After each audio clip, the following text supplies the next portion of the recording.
Turn पे यानी कल वाले वीडियो में आप लोगों को कंटीन्यूअस चार्ज डिस्ट्रीब्यूशन के बारे में बताया गया था। कंटीन्यूअस चार्ज डिस्ट्रीब्यूशन, जो चार्ज का डिस्ट्रीब्यूशन है वो किस प्रकार के ऑब्जेक्ट पर है। यदि लीनियर शेप ऑब्जेक्ट के ऊपर है तो लीनियरली चार्ज डिस्ट्रीब्यूशन कहलाएगा।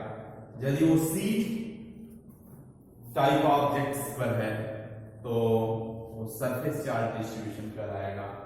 यदि वो सॉलिड है, कोई 3 डायमेंशनल ऑब्जेक्ट है और उस पर चार्ज कंटिन्यूसली डिस्ट्रीब्यूशन है तो वॉल्यूम चार्ज डिस्ट्रीब्यूशन है। तो 2 का डिस्कस कर दिया गया था। तीसरा जो वॉल्यूम चार्ज डिस्ट्रीब्यूशन है वो बचा हुआ है। तो इसमें the charge spread over a volume or a region of volume V, that is known as the volume charge distribution। अब इसमें वॉल्यूम चार्ज डिस्ट्रीब्यूशन का कंसेप्ट पता करने के लिए जिस किसी 3 डायमेंशनल बॉडी पर चार्ज डिस्ट्रीब्यूटेड है उसको a large number of equal parts में डिवाइड करेंगे। जैसे सपोज कर लीजिए कि कोई क्यूबाइड शेप की ऑब्जेक्ट है, इसके होल वॉल्यूम में चार्जेस कंटिन्यूसली डिस्ट्रीब्यूटेड हैं।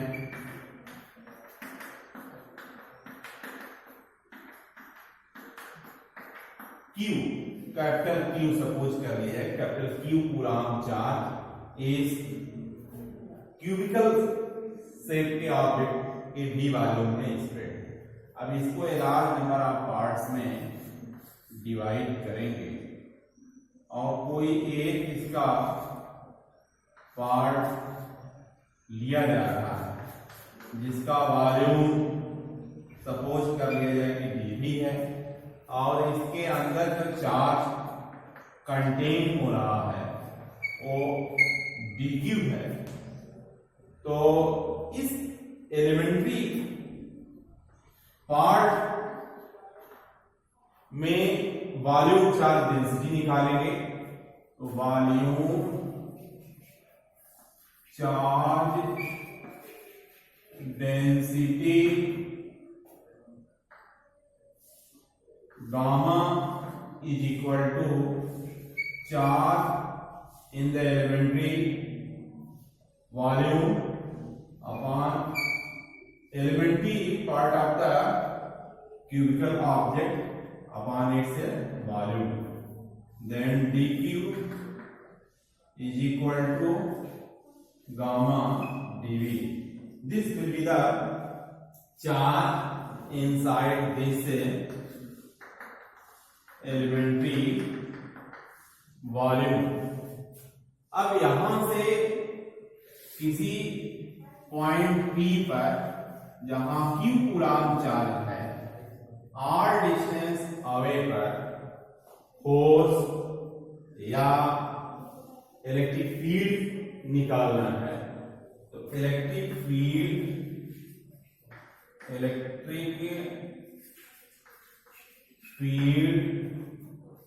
due to this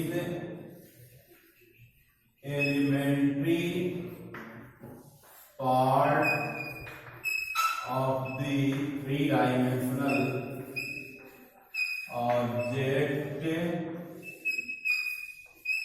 3-dimensional object DE is equal to 1/4 pi epsilon 0 dq upon r square into r cube। एक एलिमेंट्री पार्ट के द्वारा ऐसे बहुत सारे पार्ट से मिलकर के एक 3 डायमेंशनल ऑब्जेक्ट बनी हुई है। तो तरीका तो ये होगा कि ईच एंड एवरी पार्ट का इस पॉइंट्स पर फील्ड निकाला जाए और उसको फैक्टोरियली ऐड कर दिया जाए, अलग अलग निकाल करके उसका सम कर लिया जाए। सम में इसमें पार्ट बहुत ज्यादा है तो सम करना कठिन होगा, इसे इंटीग्रेट कर सकते हैं प्रॉपर लिमिट के साथ। तो the total electric field due to this three dimensional continuously charged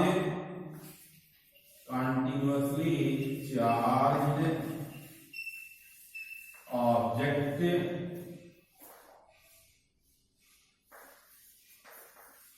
is equal to, can be find out by integrating the electric field of the elementary part।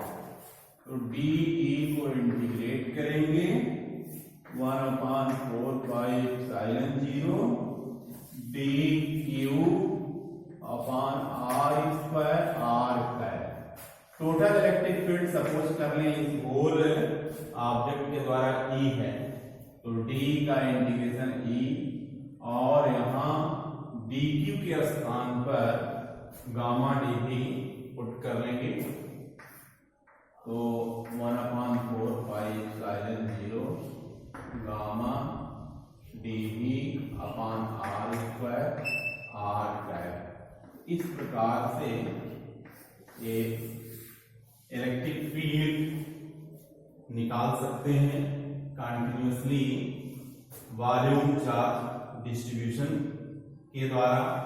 अब इस तरीके से यदि जनरल कंटिन्यूअस चार्ज डिस्ट्रीब्यूशन होगा तो general charge continuously distribution में दोनों ही प्रकार के चार्जेज होंगे, यानी पॉइंट चार्जेस भी होंगे और बॉडी कंटिन्यूअसली भी चार्ज होगी, तो उसमें सभी linearly charge, surface charge, volume charge distribution सबका टोटल सम कर लेंगे। तो इफ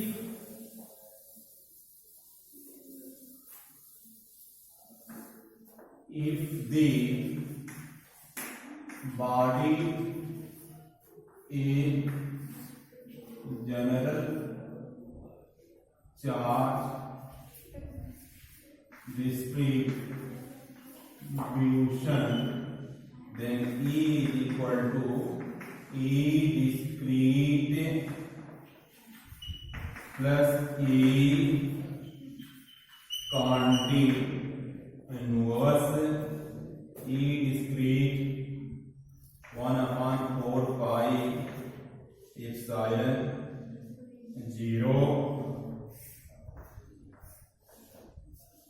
और 1/4πε0 QI/RI² plus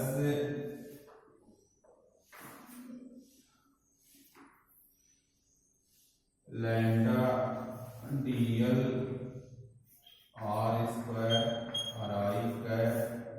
plus sigma DS R² plus gamma DV R²। This will be the formula for field for general charge distribution।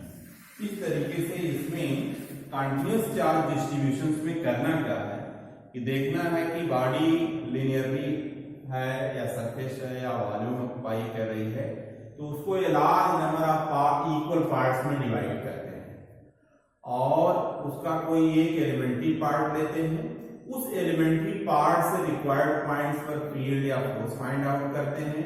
अब total force उस object के द्वारा निकालना है तो प्रॉपर लिमिट के साथ इंटीग्रेट करके फाइंड आउट कर सकते हैं।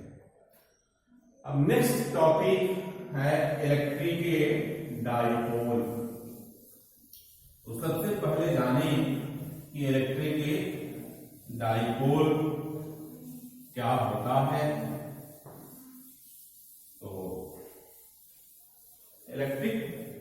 dipole is a system of charges, electric dipole, electric dipole. देख रहे हैं जैसा कि इसमें electric means charges, dipoles means di means two types, तो टू टाइप्स के चार्जेस इक्वल एंड अपोजिट एक दूसरे से बहुत ही स्मॉल डिस्टेंस पर सेपरेटेड हो, तो ऐसे सिस्टम ऑफ चार्जेस को इलेक्ट्रिक डाइपोल कहते हैं। तो इट इज द डिफिनेशन क्या होगी, it is the system of charges of equal and opposite type. It is the system of charges of equal and opposite type separated at a very small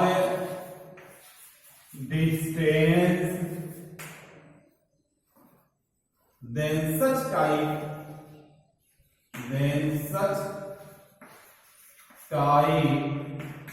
of system of charges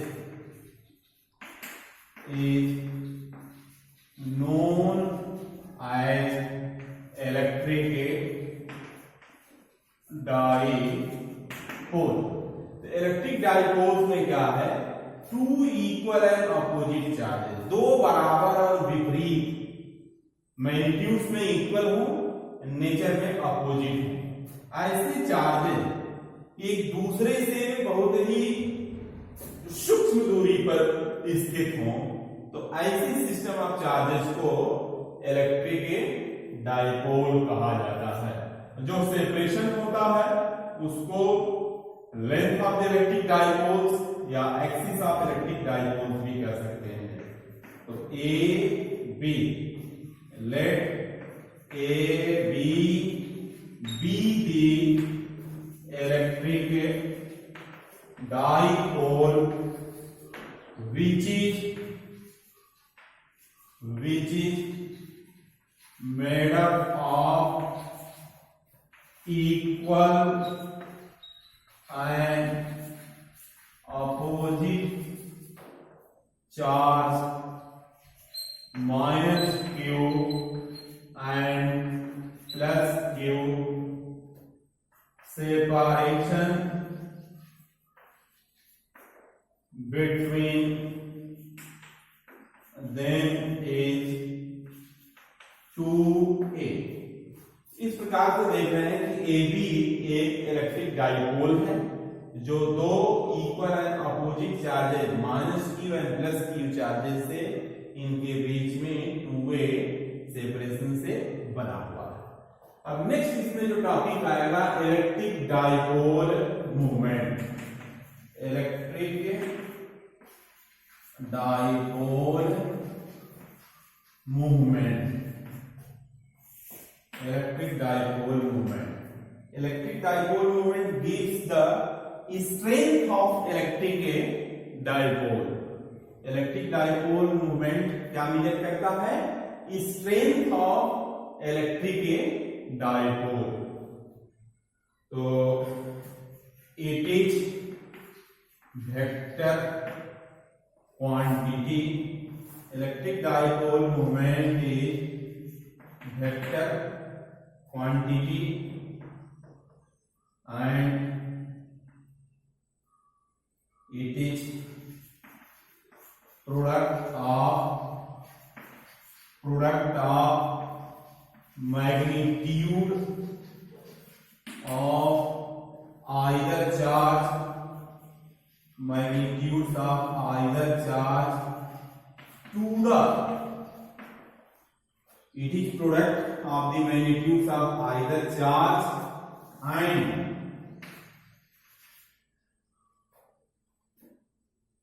length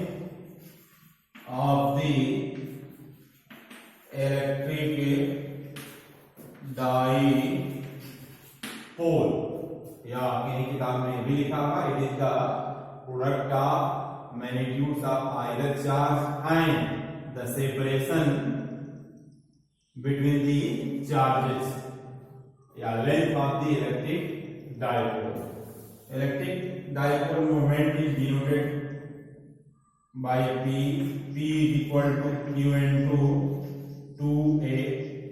In place of 2A, in some books it is written as 2L also. 2A के स्थान पर किन्हीं किताब में 12 भी लिखा होगा. तो electric dipole moment vector quantity है and it is the product of magnitudes of either charge to the length of the electric dipole. तो P से डिनोट करते हैं, Q मैग्नीट्यूड ऑफ चार्ज है, 2A इसका लेंथ है, या vector trans from minus Q to plus Q charge. Its SI unit is equal to Q is measured in coulomb, length is measured in meter. So its SI unit is equal to coulomb into meter. Remember this.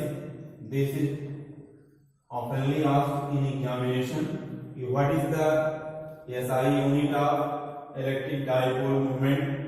Coulomb into meter. इसकी direction किधर से किधर को होगी? Its direction from minus Q to plus Q charge.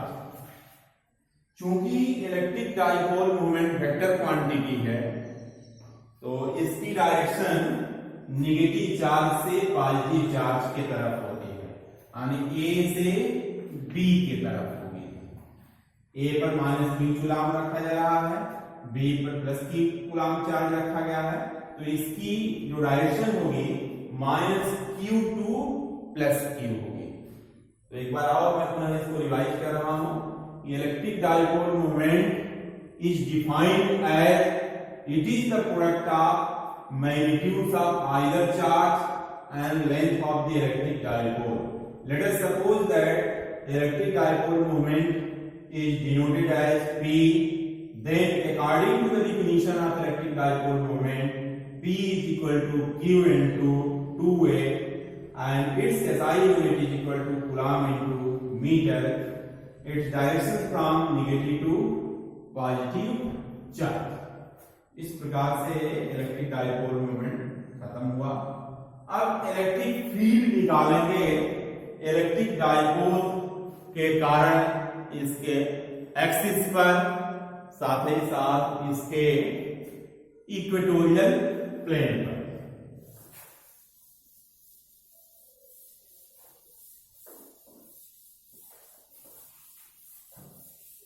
Electric field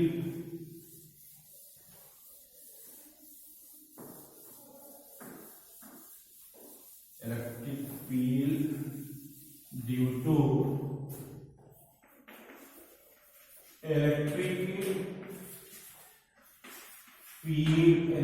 field due to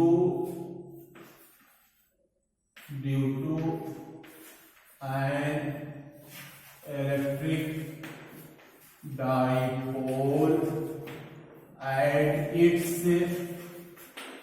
axial point. यानी इस topic का मतलब है कि इलेक्ट्रिक फील्ड निकालना है डाइपोल के एक्सिस के किसी बिंदु पर. तो सपोज करिए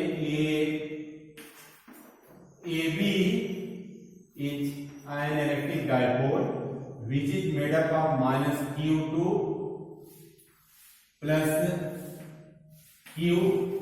Its length is 2A and its middle is O.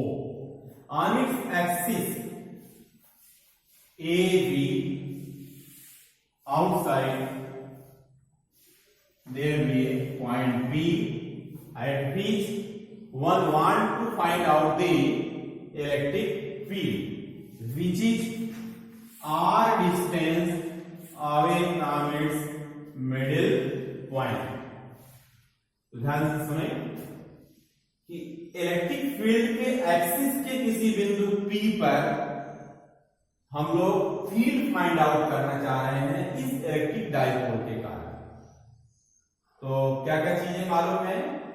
कोई इलेक्ट्रिक डाइपोल है जो -q प्लस q चार्ज से मिलकर के बना हुआ है, जिसकी लेंथ 2a है, इसका मिडिल पॉइंट O है और इसके मिडिल पॉइंट से r डिस्टेंस अवे इसके एक्सिस पर कोई पॉइंट P है।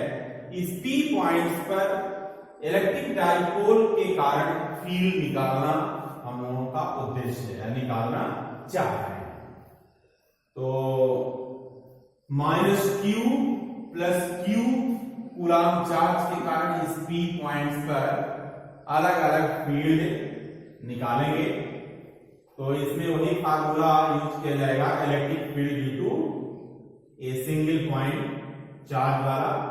तो उसको मैं अलग से लिख दे रहा हूं, बताया भी गया है। E equal to 1/4 pi epsilon 0 Q upon R square. तो electric field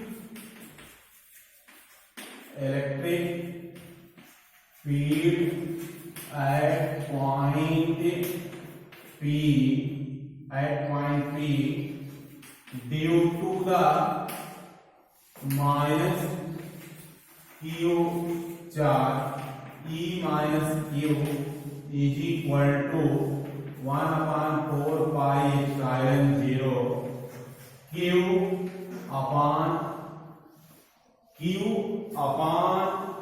AP square. Q upon AP square. तो AP equal to AO plus OP। AO is equal to A, OP is equal to R। And BP is equal to OP minus OB। OP R है, OB A है, R minus ये हो जाएगा BP। OP is equal to R, OA is equal to OB is equal to A। तो electric field -q charge के द्वारा P points पर 1/4 pi epsilon 0 Q upon AP square हो जाएगा। तो AP की वैल्यू उन्होंने प्राप्त किया 1/4 pi epsilon 0 Q upon R plus A का होल स्क्वायर। और इसकी डायरेक्शन किधर को होगी? इसकी डायरेक्शन इनवर्ट होगी। Late us suppose that at point P plus Q0 unit positive charge is placed, then this negative charge will attract to this unit positive charge. So its direction will be towards the charge, towards the charge R from P to A, or from P to A। Direction P से A के तरफ होगी क्योंकि ये attract कर रहा होगा। Similarly electric field at point P due to the positive charge A plus Q is equal to 1/4 pi epsilon 0 Q upon square, BP square. BP की वैल्यू हम लोग कैलकुलेट किए हैं 1/4 pi epsilon 0 BP is equal to r minus a square. Its direction is away from the charge, away from the charge, away from the charge, or from B to P, from B to P। इस तरीके से यहां देख रहे हैं कि ये positive charge इस P पॉइंट पर जो ये यूनिट पॉजिटिव टेस्ट चार्ज रखा गया है इसको रिपेल करेगा, बाहर की तरफ भगाएगा। आणि this will be the direction of E plus Q and this will be the direction of E minus Q। तो at point P two fields are active due to the negative charge as well as due to the positive charge। So we have to find out the net electric field at P due to this electric dipole। इस P point पर दो प्रकार के field कार्य कर रही हैं, एक तो नेगेटिव चार्ज के कारण, दूसरा पॉजिटिव चार्ज के कारण। इनके मैग्नीट्यूड्स अलग अलग हैं लेकिन डायरेक्शन क्या है, अपोजिट है। तो वेक्टर के कंसेप्ट से हम जानते हैं कि यदि दो वेक्टर्स किसी पॉइंट्स पर अपोजिट डायरेक्शन में एक्ट हो रहे हो तो उनका रिजल्टेंट या नेट फील्ड फाइंड आउट करने के लिए हायर मैग्नीट्यूड्स में से लोअर मैग्नीट्यूड्स वाले वेक्टर को सबट्रैक्ट कर देते हैं। तो या वेक्टर फॉर्म में सपोज कर लीजिए P and Q two vectors हैं, एक दूसरे से अपोजिट डायरेक्शंस में हैं, तो नेट वेक्टर के लिए जो फार्मूला बताया गया है vector R is equal to vector P minus vector R, यानी लार्जर वैल्यू ऑफ मैग्नीट्यूड्स में से lower value of magnitudes of vector को सबट्रैक्ट कर देंगे। तो net electric field at point P, net electric field at point P E is equal to E net is equal to E plus minus E minus Q, E plus Q minus E minus Q।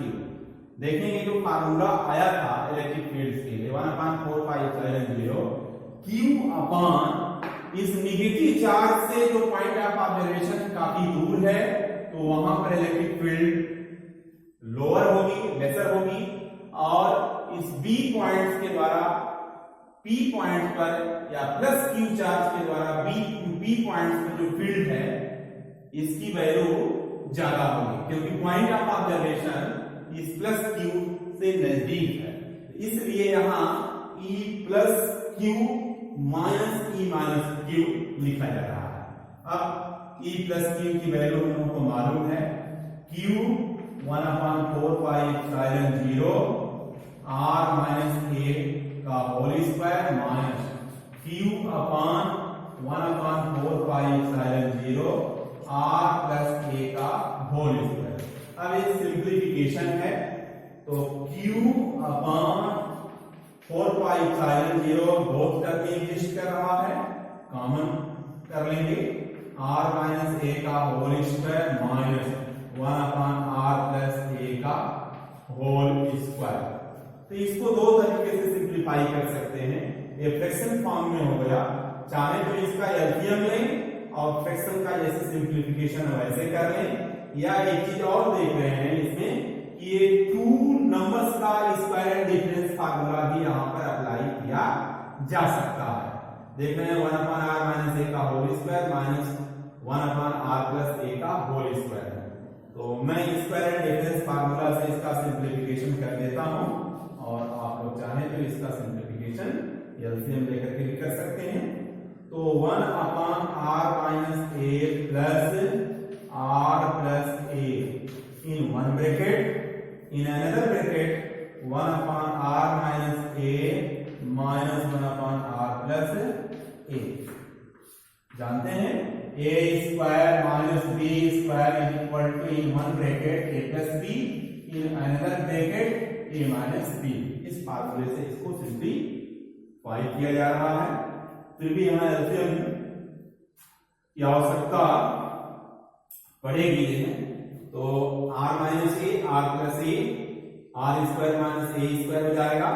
यहाँ पर r plus a plus r minus a cut जाएगा, a plus a minus a से cancel हो जाएगा, r plus r 2r। पहले bracket में 2r upon r square minus a square आएगा।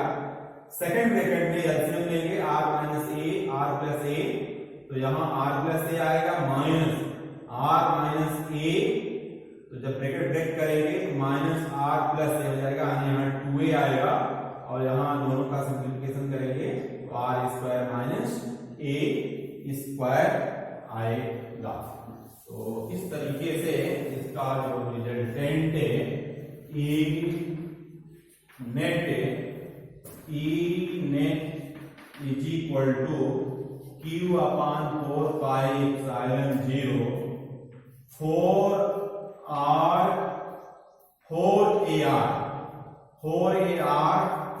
Upon r square minus a square and r square minus a square, ये प्राप्त होगा। r square minus a square r square minus a square यानी q upon 4 pi epsilon 0 4ar upon r square minus a square का whole square हो जाएगा। अब यहाँ electric dipole movement के लिए P is equal to Q into 2R हम लोग जानते हैं। यहाँ Q 4ar है, इसको इलेक्ट्रिक डाइपोल मोमेंट के फॉर्म में अरेंज कर लेंगे। 2a Q into